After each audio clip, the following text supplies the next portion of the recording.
Nunca esperé que la muerte de mi abuelo causara tanto caos en nuestra familia, pero supongo que el dinero y la herencia tienen una forma de sacar lo peor de la gente. Mi nombre es Pamela, tengo 28 años, trabajo como diseñadora gráfica y hasta hace poco pensaba que tenía una familia bastante normal. Están mis padres Linda y Robert y mi hermano mayor, Matthew, que tiene 32 años y trabaja en finanzas. No éramos la familia más unida, pero nos llevábamos bastante bien. Todo comenzó hace un mes cuando mi abuelo falleció. El abuelo Jim era el padre de mi madre y siempre fue mi persona favorita mientras crecía. Pasaba innumerables fines de semana en su casa, donde me dejaba jugar con varios mecanismos y relojes. Tenía un enorme reloj de pared antiguo con el que estaba obsesionada. Lo desmontaba tornillo a tornillo y luego lo volvía a montar. A veces incluso lo arreglaba cuando dejaba de funcionar correctamente. Pero lo que realmente me fascinaba era el reloj que siempre llevaba, un Rolex que nunca se quitaba de la muñeca. Era precioso y yo le pedía constantemente que me dejara probármelo. Algún día cuando seas mayor, este reloj será tuyo, me dijo una vez cuando tenía unos 12 años. Repitió esta promesa varias veces a lo largo de los años, siempre asegurándose de que mis padres y Matthew también la escucharan. La relación entre mis padres y el abuelo Jim se deterioró cuando yo tenía 20 y tantos años. Empezaron a presionarlo para que vendiera su casa y compartiera la riqueza mientras aún estaba vivo. Estas conversaciones siempre terminaban en discusiones, con mi madre saliendo furiosa y mi padre murmurando sobre lo egoísta que era el abuelo. Finalmente el abuelo vendió su casa, pero en lugar de darles el dinero a mis padres, lo usó para mudarse a una comunidad de jubilados de lujo donde vivió cómodamente hasta su muerte. Durante esos últimos años, fui la única que lo visitaba con regularidad. Cuando el abogado nos llamó a todos para la lectura del testamento, la tensión en la habitación era tan espesa que se podía cortar con un cuchillo. Mis padres se sentaron rígidamente, claramente esperando ser mencionados de manera prominente. Matthew se desplomó en su silla, tratando de parecer desinteresado, pero fracasando miserablemente. El abogado se aclaró la garganta y comenzó a leer: a mi nieto, Matthew, le dejo mi SUV Range Rover 2020. Matthew se enderezó de inmediato, una sonrisa se extendió por su rostro. El coche valía al menos $77.000. A mi nieta Pamela, le dejo mi reloj Rolex Datejust de 1956. Todos en la habitación se volvieron para mirarme. Un Rolex de 1956. Incluso yo sabía que tenía que valer algo sustancial. Y a mi hija Linda y a su esposo Robert, continuó el abogado, les dejo mi sincera esperanza de que hayan aprendido el valor de la familia por encima de la fortuna. Eso fue todo. Nada más para mis padres. La habitación se quedó en silencio por un momento antes de que mi madre se levantara, su rostro rojo de ira. Esto es ridículo. Ese reloj debería ser para Matthew. Es un reloj de hombre. El abogado simplemente se encogió de hombros. El testamento es muy claro, señora Davis. Después de salir de la oficina del abogado, Matthew me acorraló en el estacionamiento. Vamos, Pam, ese reloj no tiene sentido para ti. Dámelo, lo usaré para recordar al abuelo. No, dije firmemente. El abuelo quería que lo tuviera yo. Pero es un reloj de hombre, insistió Matthew, haciéndose eco de nuestra madre. ¿Qué vas a hacer con él? Quedármelo, respondí, tal como el abuelo quería. Durante las siguientes semanas, no pude escapar del acoso de mi familia. Cada llamada telefónica, cada cena familiar, la conversación siempre volvía a la situación del reloj, como mi madre había empezado a llamarla. Mientras tanto decidí investigar un poco en Internet. Cuanto más leía, más me daba cuenta de que el Rolex del abuelo podía ser algo realmente especial. Según varios foros y sitios de subastas, un Rolex Datejust de 1956 en buen estado podía valer decenas de miles de dólares. Decidí consultar a un experto, así que concerté una cita con un tasador de relojes certificado en el centro. Cuando coloqué el Rolex del abuelo en el mostrador, los ojos del tasador se abrieron ligeramente. Esta es una pieza hermosa, dijo examinándola cuidadosamente. El Datejust fue revolucionario cuando salió, el primer reloj de pulsera automático e impermeable que mostraba la fecha y el día de la semana. A menudo se les llama relojes presidenciales porque muchos presidentes de Estados Unidos los han usado, continuó su examen, comprobando el movimiento y el estado de la esfera. Cuando finalmente levantó la vista, su expresión era seria. En esta condición, con sus piezas y esfera originales, este reloj vale aproximadamente $50.000, posiblemente más para el coleccionista adecuado. Casi me caigo de la silla. $50.000 por un reloj. De repente entendí por qué mi familia estaba tan desesperada por tenerlo en sus manos. Pero al salir de la oficina del tasador, sabía que no lo vendería, al menos no a menos que fuera absolutamente necesario. No se trataba solo de un reloj valioso, era una conexión con mi abuelo y la relación especial que habíamos compartido. El acoso de mi familia no se detuvo. En todo caso, empeoró después de que me negué a entregar el reloj del abuelo. Matthew me llamaba casi a diario, su tono alternaba entre la culpa y la ira directa. No es justo que el abuelo te lo dejara a ti en lugar de a mí, se quejó durante una llamada particularmente molesta. Sabes que yo era su único nieto. Y tú tienes su Range Rover, le recordé. Eso vale más que el reloj. Ese no es el punto, argumentó Matthew. El reloj es una reliquia familiar, un reloj de hombre. No tiene sentido que lo tengas tú.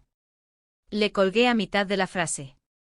Esto se estaba volviendo agotador. Mis padres no eran mejores. Mamá llamaba con largos discursos sobre hacer lo correcto para la familia, mientras que papá adoptaba un enfoque más directo, diciéndome que estaba siendo innecesariamente difícil y causando problemas. Una noche, después de una confrontación particularmente desagradable con los tres durante una cena familiar, llegué a mi punto de ruptura. Se habían unido contra mí con Matthew afirmando dramáticamente que el reloj sería su manera de mantener al abuelo cerca y honrar su memoria. Mis padres asintieron. Mientras conducía a casa esa noche, una idea comenzó a formarse en mi mente. Si Matthew quería tanto el reloj por razones sentimentales, entonces realmente no importaba si era el reloj real, ¿verdad? Lo importante era el recuerdo del abuelo, ¿no? Al menos eso era lo que él seguía afirmando. Al día siguiente llamé a mi amiga Lisa, que viajaba regularmente a China por su negocio de importación. Había mencionado una vez que se podían conseguir réplicas decentes de artículos de lujo allí. Oye Lisa, pregunta extraña, ¿pero podrías conseguirme una réplica de un Rolex antiguo cuando estés en China el mes que viene? Claro, respondió. Envíame fotos de lo que buscas y veré qué puedo hacer. Le envié fotos detalladas del reloj del abuelo desde todos los ángulos. Un mes después, Lisa llamó para decirme que había regresado y que tenía algo para mí. Cuando vi la réplica, me impresionó. Se veía notablemente similar al original. El peso era un poco diferente y un verdadero experto detectaría las diferencias de inmediato, pero para el observador casual, era un duplicado convincente. Le pagué a Lisa $300 por sus problemas. Esa noche tomé un poco de papel de lija fino y cuidadosamente agregué algunos rasguños más para que coincidieran con la pátina original. Quería asegurarme de que la falsificación pareciera envejecida adecuadamente. Sosteniéndolos uno al lado del otro, estaba satisfecha con mi trabajo. A menos que supiera qué buscar, eran casi indistinguibles. La próxima vez que Matthew llamó para acosarme por el reloj, lo sorprendí al aceptar dárselo. Quedamos en encontrarnos en una cafetería al día siguiente. Cuando le entregué la réplica en una pequeña caja de terciopelo, el rostro de Matthew se iluminó con una mezcla de triunfo y genuina emoción. Gracias, Pam, dijo atándolo inmediatamente a su muñeca. Esto significa mucho para mí. Solo recuerda que el abuelo quería que lo tuviera yo, no pude resistirme a añadir. Así que cuídalo bien. Por supuesto, asintió, admirando cómo se veía en su muñeca. Esto se quedará conmigo para siempre como un recordatorio de él. Esa noche coloqué cuidadosamente el Rolex real en la caja fuerte de mi apartamento, envuelto en un paño suave. Me sentí un poco culpable por el engaño, pero razoné que era la única manera de quitarme a mi familia de encima. Además, si Matthew realmente quería el reloj por razones sentimentales, como afirmaba, entonces la réplica debería servir para ese propósito perfectamente. Durante una semana, todo fue tranquilo. Sin llamadas de mi hermano, sin mensajes de culpa de mis padres. Empecé a pensar que tal vez esta solución había funcionado y que todos podíamos seguir adelante con nuestras vidas. Entonces, en una tranquila tarde de domingo, sonó mi teléfono. Era mi madre y desde la primera palabra pude decir que algo andaba muy mal. Tu hermano ha sido arrestado por tu culpa, gritó al teléfono. ¿De qué estás hablando?, pregunté genuinamente confundida. Matthew le vendió el reloj a su jefe y ahora ha sido arrestado por fraude. Todo esto es tu culpa. Se me cayó el estómago. Lo vendió. Pero dijo que lo quería para recordar al abuelo. No te hagas la tonta, siseó mi madre. Su jefe le pagó $335.000 por ese reloj. Matthew le mostró el testamento del abuelo para demostrar que era auténtico. Pero el jefe lo hizo examinar y ahora la policía está involucrada. Lo llaman fraude. Tuve que morderme el labio para no reírme. Matthew había intentado vender el reloj falso por $35.000. La ironía era demasiado perfecta. Había estado tan determinado a obtener el reloj de mí, no por sentimentalismo como había afirmado, sino para obtener una ganancia rápida. Y ahora su codicia lo había llevado a la cárcel. No entiendo, dije, tratando de mantener mi voz nivelada. Le di el reloj que el abuelo me dejó. Si no es auténtico, tal vez el abuelo vendió el original hace años y llevaba una réplica él mismo. No te atrevas a sugerir eso, gritó mi madre. Tu abuelo nos habría dicho si el reloj no era real, ¿no? Y papá no habían hablado con él en años, repliqué. Y él sabía que yo nunca lo vendería, así que tal vez pensó que no importaba. La conversación se deterioró rápidamente a partir de ahí. Mi padre se puso al teléfono y me acusó directamente de cambiar los relojes, exigiendo que confesara. En cambio, le di la vuelta a la tortilla. ¿Por qué vendió Matthew el reloj?, pregunté. Juró que lo quería como un recuerdo del abuelo. Prometió que lo atesoraría y lo guardaría para siempre. Mis padres dudaron. Entonces mi padre murmuró algo sobre que no era importante y que necesitaba arreglar este lío pagando la fianza de Matthew. Ese no es mi problema, dije firmemente. Le di lo que el abuelo me dejó. Lo que hizo con él después es asunto suyo. Colgué y apagué mi teléfono, mis manos temblaban ligeramente. No había esperado que las cosas escalaran tan lejos, pero tampoco podía sentirme responsable. Después de todo, no le había dicho a Matthew que vendiera el reloj, especialmente por una suma tan exorbitante. Su codicia y deshonestidad habían creado esta situación, no yo. Después de la llamada telefónica con mis padres, pasé varios días pensando en lo que había sucedido. No pude evitar sentir una mezcla de emociones, satisfacción porque el plan de Matthew había fracasado, culpa por mi engaño y ansiedad por lo que podría pasar después. No respondí ninguna llamada de mi familia durante este tiempo. Necesitaba espacio para pensar. Finalmente decidí que no tenía la culpa de esta situación. Sí, le había dado a Matthew un reloj falso, pero nunca le dije que lo vendiera, especialmente no con falsos pretextos. Había insistido repetidamente en que quería el reloj por razones sentimentales, para recordar al abuelo. Si eso fuera cierto, la réplica habría cumplido ese propósito perfectamente. Mi teléfono volvió a sonar una noche. Era el número de mis padres. Después de respirar hondo, respondí. Pamela, pagamos la fianza de Matthew nosotros mismos, dijo mi padre sin siquiera saludar. Pero ahora necesitas arreglar el resto de este lío. ¿Qué quieres decir?, pregunté con cautela. Necesitas hablar con el jefe de Matthew, intervino mi madre desde otra extensión. Confiesa que cambiaste los relojes sin el conocimiento de Matthew. Asume la culpa para que no pierda su trabajo y se enfrente a cargos de fraude. Casi dejo caer mi teléfono con incredulidad. ¿Queréis que confiese un delito que no cometí? ¿En serio? Es tu hermano, gimió mi madre. La familia ayuda a la familia. Esto es una locura, dije, mi paciencia finalmente se evaporó. Estáis locos si pensáis que voy a asumir la culpa por la codicia de Matthew. Este es su problema, no mío. ¿Cómo te atreves?, comenzó mi padre, pero lo interrumpí. Quiero que me dejéis en paz. No me llaméis, no vengáis a mi apartamento. He terminado con esta conversación y con esta situación. Colgué e inmediatamente bloqueé sus números. Mis manos temblaban de ira. La audacia de intentar convertirme en el chivo expiatorio del plan de Matthew. Más tarde ese día, se me ocurrió un pensamiento preocupante. ¿Y si intentaban conseguir el reloj original? No descartaba que entraran en mi apartamento si se desesperaban lo suficiente. Necesitaba moverlo a un lugar más seguro. A la mañana siguiente fui a mi banco y alquilé una caja de seguridad. Coloqué cuidadosamente el Rolex dentro, sintiendo alivio al cerrar y asegurar la caja. Ahora, pasara lo que pasara, el reloj estaba a salvo.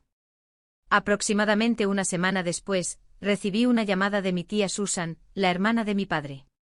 Susan siempre había sido la razonable de la familia, y nos habíamos mantenido en contacto incluso después de la ruptura con mis padres. Pensé que debería saberlo, dijo después de intercambiar saludos. Matthew fue despedido de su trabajo. Imaginé que eso podría pasar, respondí, sintiendo una punzada de culpa a pesar de mí misma. Tuvo que devolver los $335.000 a su jefe, más $10.000 adicionales en compensación para evitar cargos criminales, continuó Susan. Vendió el SUV de tu abuelo para cubrirlo. Sentí una mezcla de reivindicación y lástima. Es una lástima, dije sin compromiso. Tus padres todavía están muy enojados, me advirtió Susan. Te culpan de todo. Déjalos, dije con un suspiro. Me han estado llamando de nuevo, exigiendo que le pague a Matthew los $10.000 que tuvo que darle a su jefe.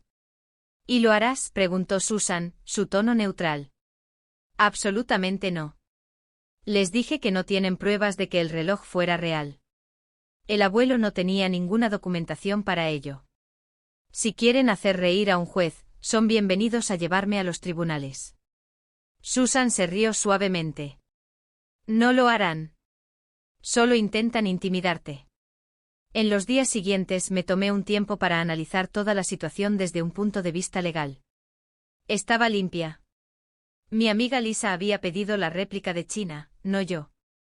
No había documentación que probara la autenticidad del reloj original del abuelo y, lo más importante, no le había dicho a Matthew que vendiera el reloj ni que afirmara que era auténtico. Él lo había hecho por su cuenta. Mientras tanto, según Susan, mis padres habían comenzado una campaña de desprestigio contra mí con la familia extendida. Le estaban diciendo a cualquiera que quisiera escuchar que había engañado deliberadamente a mi hermano, que era codiciosa y vengativa. Pero su plan fracasó espectacularmente.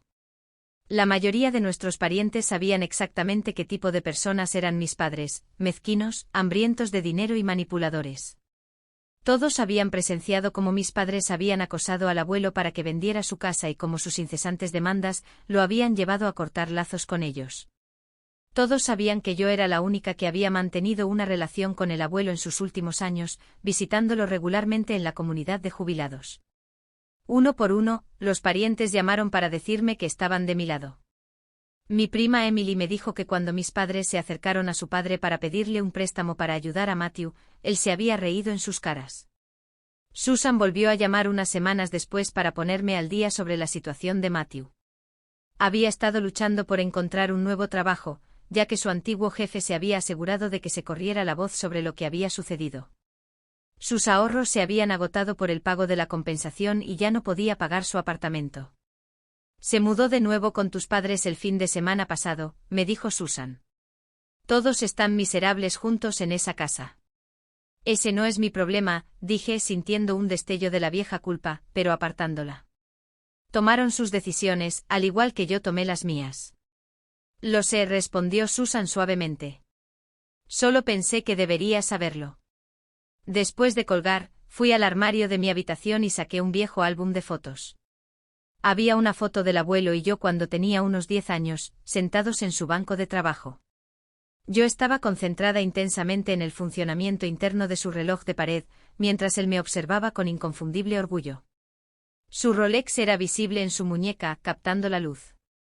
Tenías razón sobre muchas cosas, abuelo, le susurré a la fotografía, incluido que miembros de la familia merecían tu confianza. Cerré el álbum, sintiendo una sensación de paz. Había honrado los deseos de mi abuelo, protegido lo que me había confiado y me había defendido de la manipulación de mi familia. Eso era algo de lo que estar orgullosa. Habían pasado 3 meses desde el fiasco del reloj y mi vida se había asentado en una nueva normalidad.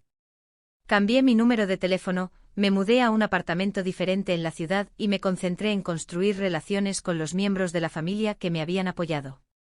No había hablado con mis padres ni con Matthew desde nuestra última confrontación y me sorprendió lo mucho más ligera que me sentía sin su constante presencia en mi vida. Un sábado por la mañana, mientras tomaba un café en mi cafetería favorita, me encontré con mi primo Tyler, que vivía en el mismo vecindario. «Hola, extraña», dijo sentándose en el asiento frente a mí. «¿Cómo te has estado sintiendo?» «Mejor de lo que esperaba, en realidad», respondí honestamente. «¿Qué tal tú? ¿Y cómo va el resto del drama familiar?» Tyler resopló. «Oh, ¿no has oído lo último? El tío Robert y la tía Linda le han estado diciendo a la gente que estás cediendo, que te sientes culpable y que planeas pagarle a Matthew». Casi me ahogo con mi café. Eso es completamente falso. Me lo imaginé. Tyler se encogió de hombros. Se han estado desesperando. Ya nadie les presta dinero y Matthew todavía no puede encontrar un trabajo decente. Lo último que supe es que trabaja a tiempo parcial en una gasolinera. Sentí una punzada momentánea de simpatía por mi hermano, seguida rápidamente por el recordatorio de que él mismo se había buscado esto. Es una lástima, pero no es mi problema. No, no lo es, estuvo de acuerdo Tyler. De todos modos, todos saben que están mintiendo. Incluso los viejos amigos de Matthew han empezado a evitarlo. Resulta que a la gente no le gusta estar cerca de alguien que intentó estafar a su propio jefe. Charlamos un rato más sobre temas más felices, el nuevo ascenso de Tyler, mis últimos proyectos de diseño gráfico, nuestros planes compartidos de visitar a Susan para el Día de Acción de Gracias. Se sentía bien mantener intactos algunos vínculos familiares. Cuando llegué a casa, encontré una carta en mi buzón sin remitente. Curiosa, la abrí para encontrar una invitación formal a una sesión de mediación solicitada por mis padres para resolver la disputa familiar en curso. Había una nota escrita a mano en la parte inferior, con la letra distintiva de mi madre: «Por favor, Pamela, por el bien de la familia». Arrugué la invitación y la tiré a la basura. No había nada que mediar. Querían dinero y yo no se lo iba a dar. Era así de simple. Más tarde esa noche mi timbre sonó inesperadamente. Cuando revisé la cámara del intercomunicador, me sorprendió ver a Matthew allí de pie, luciendo más delgado y demacrado de lo que recordaba. Mi primer instinto fue ignorarlo, pero la curiosidad pudo más que yo. Le abrí la puerta, pero decidí encontrarme con él en el pasillo en lugar de dejarlo entrar en mi apartamento. «¿Cómo encontraste mi nueva dirección?», le pregunté cuando salió del ascensor. «Susan», admitió. Le supliqué, le dije que solo quería hablar.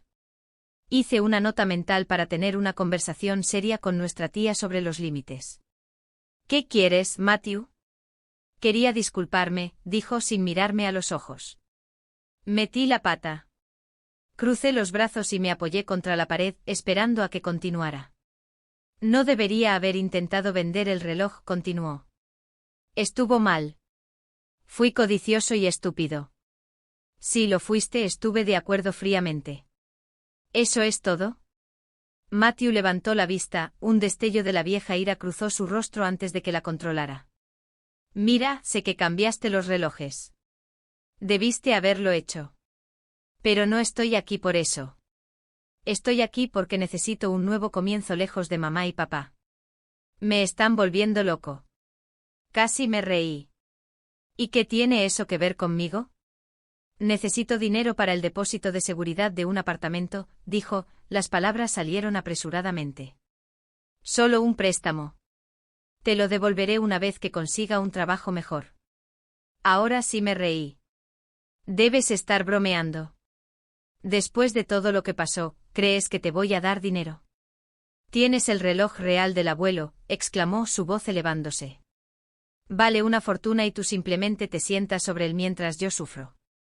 Y ahí estaba el verdadero Matthew, la persona egoísta y con derecho que no había aprendido nada de esta experiencia. «Creo que deberías irte», dije firmemente. «Y no vuelvas. No me llames, no me escribas, no le pidas a Susan mi información de contacto. Hemos terminado». «Bien», escupió presionando repetidamente el botón del ascensor. «Hazlo así. Pero te arrepentirás de esto, Pamela.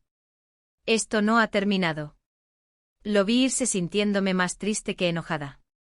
Mi hermano nunca iba a cambiar. Siempre estaría buscando la salida fácil, siempre culpando a los demás por sus problemas. Una semana después, recibí una carta certificada de un abogado que representaba a mis padres. Amenazaban con demandarme por el valor del auténtico reloj Rolex, más los daños por la angustia emocional causada a Matthew. Reenvié la carta a mi propia abogada, quien me llamó al día siguiente riendo. No tienen un caso, me aseguró. No hay documentación de la autenticidad del reloj, no hay pruebas de que hayas cambiado nada y tu hermano cometió un claro acto de fraude, independientemente de lo que supuestamente hayas hecho. Les enviaré una respuesta enérgica, pero dudo que esto llegue a ninguna parte. Tenía razón. Después de la respuesta de mi abogada, las amenazas cesaron. Me enteré por Susan de que mis padres habían consultado a 3 abogados diferentes, todos los cuales les dijeron esencialmente lo mismo: no tenían caso y perseguirlos sería una pérdida de dinero que claramente no tenían.